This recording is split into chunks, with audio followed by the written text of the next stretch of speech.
Hello. ആ സിതാരയാണ്. മനസ്സിലായി madam. കൃഷ്ണയെ പേടിച്ചിട്ടാണെങ്കിൽ ഇനി പേടിക്കണ്ട. അവളും അമ്മയും രാത്രി തന്നെ പോയി. എങ്ങോട്ടാ പോയേ? ഇനി മാഡം എന്തിനാ അറിയുന്നേ? മാഡത്തിന്റെയോ മാഡത്തിന്റെ മകളുടെയോ മുമ്പില് അവളിനി വരില്ല. അത്രയ്ക്ക് ദൂരമുണ്ട്. അത് പോരെ. ആരാ സുനന്ദേ? ആരാന്ന് ചോദിച്ചില്ലേ? അത് സിത്താര മാഡം. ഇതാ മാഡത്തിന് സന്തോഷായില്ലേ?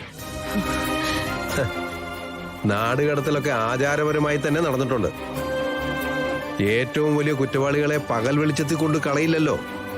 അതുകൊണ്ടേ പാതിരാത്രി തന്നെ കൊണ്ടുപോയി കളഞ്ഞു. അവരെ ബസ് സ്റ്റാൻഡിൽ ഇറക്കിയിട്ട് ഒരു ബസ് വരുന്നത് വരെ കാത്തു നിൽക്കാൻ പോലും പറ്റിയില്ല. അതിലും വലുതൊന്ന് വീട്ടിൽ കാത്തു നിൽപ്പുണ്ടായിരുന്നല്ലോ, നന്ദഗോപാലൻ സാറിന്റെ വേഷത്തിലേ. ആ പിന്നെ മേഡം പേടിക്കണ്ട കേട്ടോ.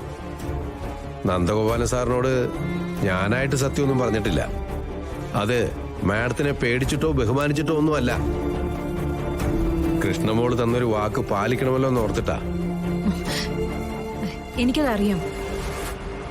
എന്തിനാ മേഡം ആ കൊച്ചിനോട് ഇത്ര ക്രൂരത കാണിച്ചത്? അവൾ എന്ത് ബഹുമാനത്തോടെയാ മാഡത്തിനെ കുറിച്ച് സംസാരിച്ചെന്നറിയോ?